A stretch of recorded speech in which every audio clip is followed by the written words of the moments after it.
Let's talk a little bit about selecting your piece of wood to make your arrows out of. This is pine from the lumber yard here in Ohio, Lima, Ohio. Menards to be exact. I can't get Port Orford cedar here, or the perfect wood for making arrows. I have to deal with what I can get, unless I want to pay a fortune for shafts. And I have done that a lot too, but right now we're working on a shaft making machine. This is the board I selected. I was just wandering around the store and happened to find a place where they had 36-inch long cut off pieces, and I believe this is a 2x12, yeah, and it's 36 inches long. And what I did was I looked for a piece that had the green running straight down the length of it. Now this in the center is a little hokey because we're actually dead center almost in the log, so it gets a little wavy here, and there is a knot right here that will be wasted, a section in there until I get back to straight grain. Then I tipped it up like this, and you can see the grain runs right straight down it here lengthways. There's a little waviness, but it doesn't run off the side. You don't want the grain to run off the side, because it'll run off the side of the arrow, and that arrow will break right there, and it'll make a real sharp spear point that could penetrate your hand. Now you flip it over, and there's that knot, and there's a little rough. It doesn't look like anything, but there's another knot here, but luckily they're right straight in line, so that section can be cut out. The wood's all tore up here, and I'm going to lose some in here. Not all of them, because I've still got probably enough to get one shaft out of this side.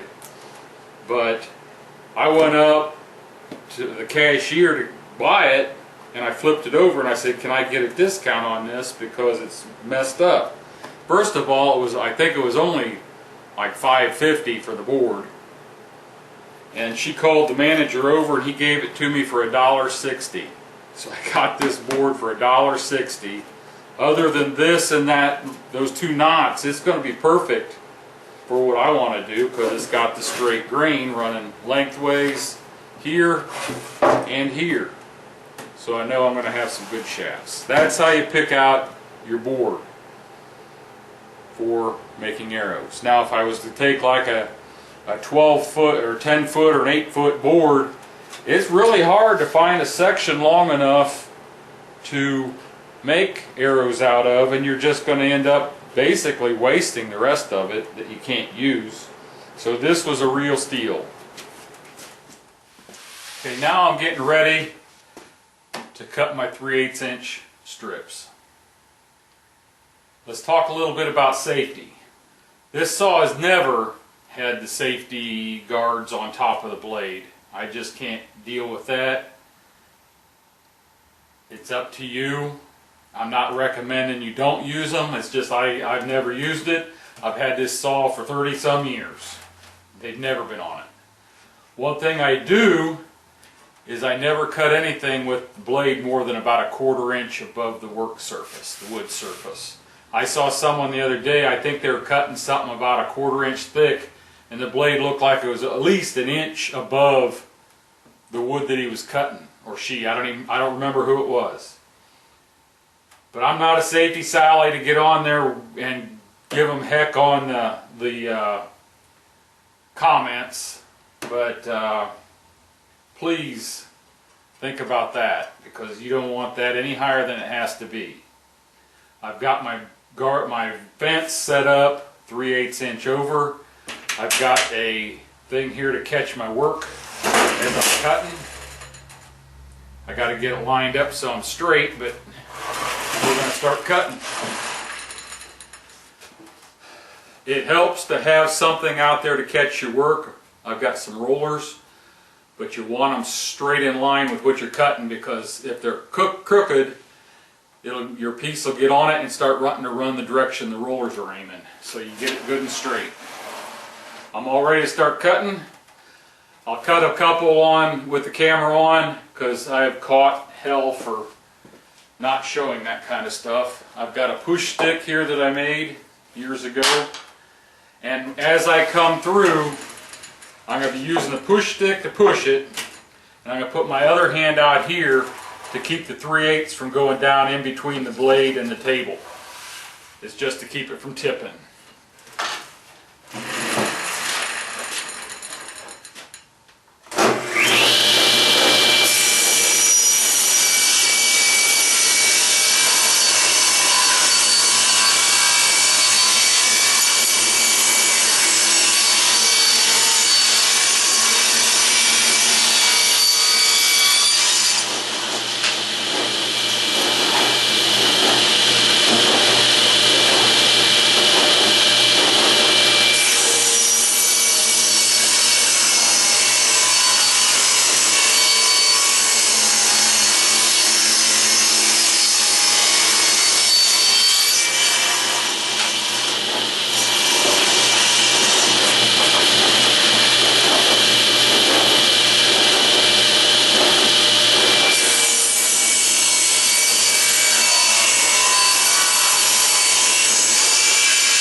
Now when I get this board all cut up, and you see how the grain runs nice and straight even though this is kind of boogered up here, I will turn them this way, lower the blade way down, and just cut 3/8 inch squares. So I got a lot of cutting to do, but it seems to be cutting real good. Be back in a little bit. Okay, here's the score. I got 8 pieces that I'm happy with that I can get 3 shafts out of. So that's 24 shafts.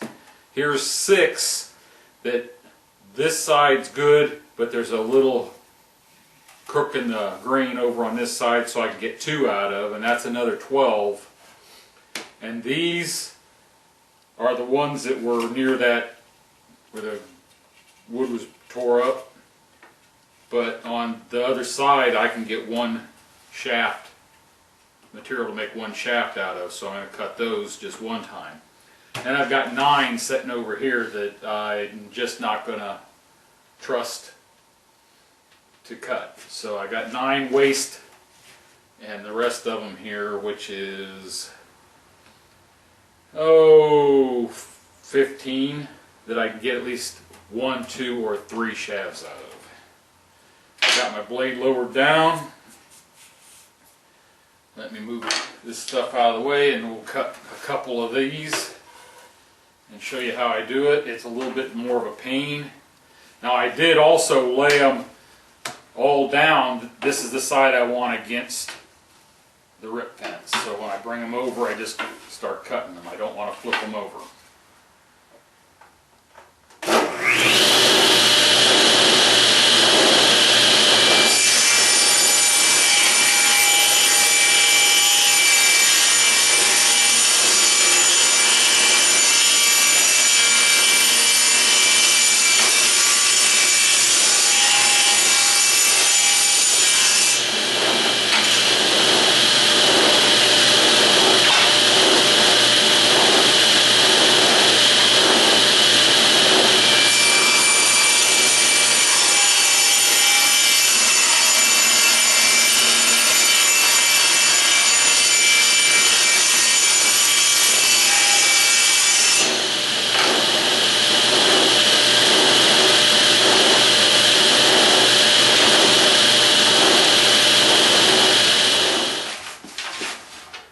So there we have it, 39 little 3/8 squares that have the potential of being arrows for $1.60 and a little bit of work. Ooh, that in there is sure straight. Straight as an arrow, boy. Looks like a bow. We can straighten them out though. The next step is running them through the shaft making machine and making them round and finding out what the spine is. And I'll probably do maybe 4 or 5 of them and check the spine on them to see how stiff they are. And we will try to adjust it by making them a smaller diameter if they're too stiff. Now, we're going to try and make them all the same diameter. I'm going to make them all the same diameter. That just because they came out of the same piece of wood right next to each other does not necessarily mean that they're all going to be equal in spine or straightness, because I got one here that's a real crooked one. Here's another one. There are a few real crooked ones, but next step, shaft making machine. I think that'll be another video. Thanks for watching.